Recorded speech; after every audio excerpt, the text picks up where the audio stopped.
Honey, hello. This is the seventh installment of the Braves story, Garden River Braves. Anyways, I hope you like things that have happened so far.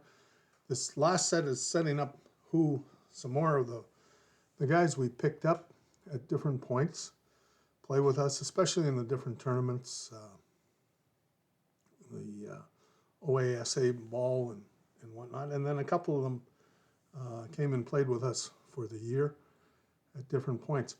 Anyways, we used to play in the Gooley North League, and one of the other top teams was the Batchewana Bay Boys.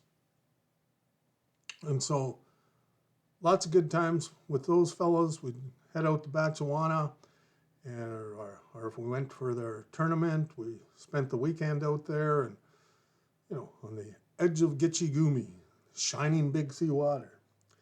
Anyways, a few of the fellows that we picked up, Phil, Flip, Leaky, Fawcett. Now, he had a lot of nicknames, eh? And Flip is still a great guy, man. We bump into each other and, of course, reminisce every once in a while. And our stories get better as we get older, how wonderful we were. But Flipper played shortstop for us. Long, lanky guy, and when Flip was on, man, you couldn't get anything by him. It was like a wall out there. And, all the nicknames that we had for him, and he fit right in. And which was cool because, well, it's always cool when the guys fit in and we don't have an idiot or a prima donna and stuff. And I don't think a prima donna would fit into our style of ball and our group, our family, man. And when we talk about family, we actually are family, as well as developing these bonds. And then another fellow from the Bay Boys was Brian Bedford. And Brian would come and play with us in the OASA ball, the Intermediate C. He'd cover center field, and Brian was one of these guys that solid player, did his job, was able to patrol center, and got a share of the hits. And Brian Lowe was a laid-back guy, so it was always kind of cool to hang out with him. He, when you wanted that mellow look sort of thing. Another fellow we picked up from there was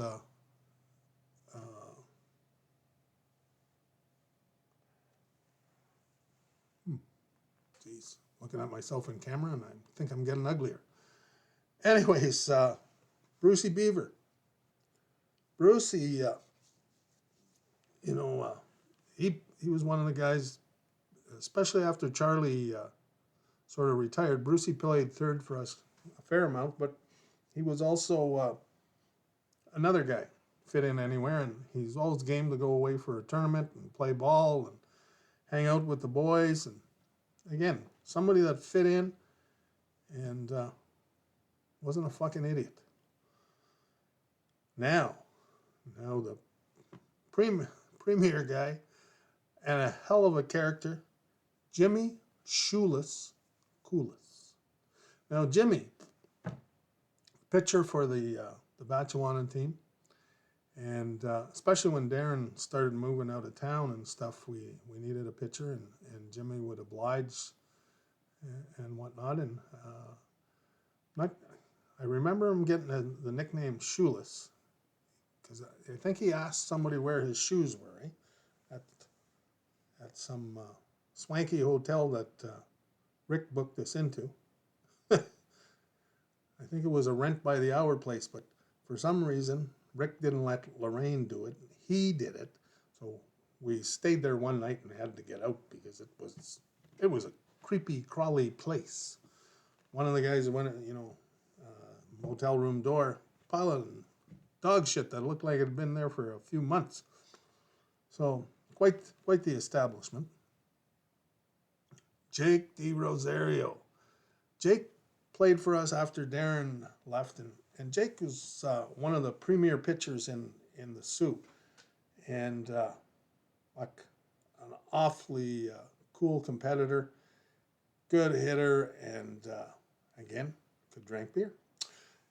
And rumor has it, how we attracted Jake to the team was we have a bunch of loggers on the team at the time, Johnny Zach being one of them.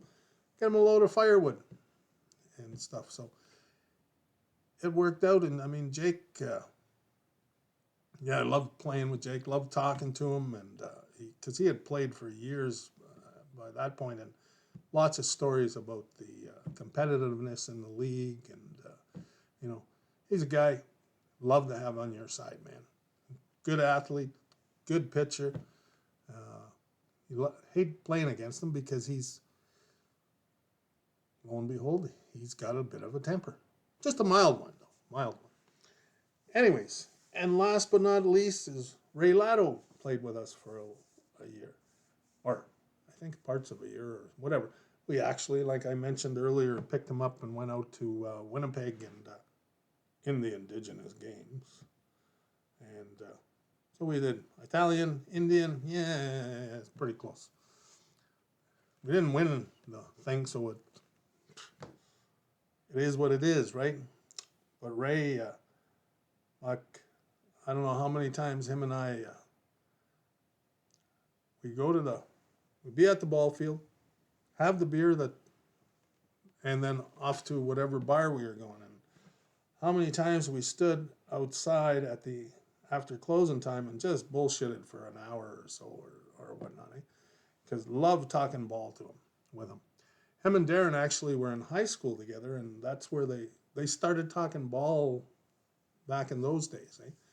And Ray at times pitched for the premier team in the Sioux.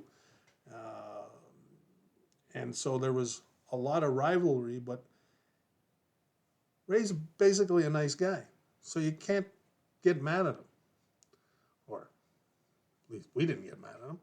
And he was a nice guy to hang around the team. I remember the one year, though, we ended up basically playing off against his former team.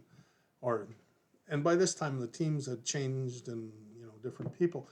But anyway, Ray's playing for us. Bad shoulder, bad knee. Best of 5 series, he couldn't pitch all 5 games. So what we did, he started him off in the first game, our brains department, both brains and baby brains. And then anyways, he'd pitched the first game, we won. Lo and behold, we didn't have another pitcher. Guess who got to go in and play? Me. Or pitch, or supposedly pitch. Now, even on a bad day, Ray, Jake, Jimmy Coolis, I don't reach up to these guys more in my mind than anything else. But I could throw the ball, and so we were playing in a heated series with I think at the time they were called the Jamestown Tavern. And no love lost between these teams because we hated each other during the year. But generally, we could sit down and have a beer with each other and talk to each other and whatnot. And especially now, as we're getting older, you're bringing up and reminiscing. Hey, do you remember the time? Blah blah blah blah. This sort of thing and whatnot. And those guys were good athletes. Glenn Wasilnik was the shortstop, Crown attorney. Brian Galazzi, another Crown attorney. They had a third Crown. The senior Crown was on the team too. And but great guys to play against. Anyways, what would happen when I'd play? Of course, we'd lose, and we'd get lose bad, right? Like 10-2, 12-2, that sort of thing.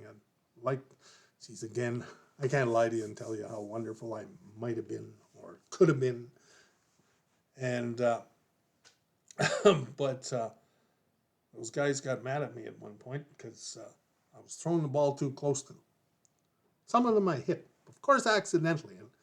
And Carbs quit throwing the ball at us. And I said, for fuck's sakes, guys, my ball is so goddamn slow, you could jump out of the way and jump back in the way, and it still wouldn't have got there. So quit your crying, right? Quit your whining. And anyways, it was a wonderful experience. We ended up winning, and at some time during those playoffs, Darren had come back into town, right? So I remember old Grant. Geez, I can't remember Grant's last name. But Grant, old crusty manager, coach of the team, and loved to drink beer. He'd come over into our side at North Street Field. And in the old dugouts there, we'd be having a few road sodas. And Grant, he's the type of guy, you can love him, but you can argue the shit out with him, right? And he's going, you guys, we should play. And when this 5 days, 5 games, we were stretching out because we needed Ray to recuperate, right? And so what happens is at some point, well, you guys, we should get rah, rah, rah. And I was like, okay, want to play fucking ball? Darren's here. Let's play ball. Well, he can't play, blah, blah, blah. Well, then shut up. We got a hurt pitcher and stuff. And then, of course, the argument got into money, right? So, you guys want to play for some money? I got $1,000 here. Let's fucking play. Well, what do you want to argue about like that for? And Grant, a lovable bear of a guy, right, and stuff. But, I mean, the intensity's there. The pride. And it was wonderful playing against these guys. Anyways, Mama P, that's it for now. And see you later.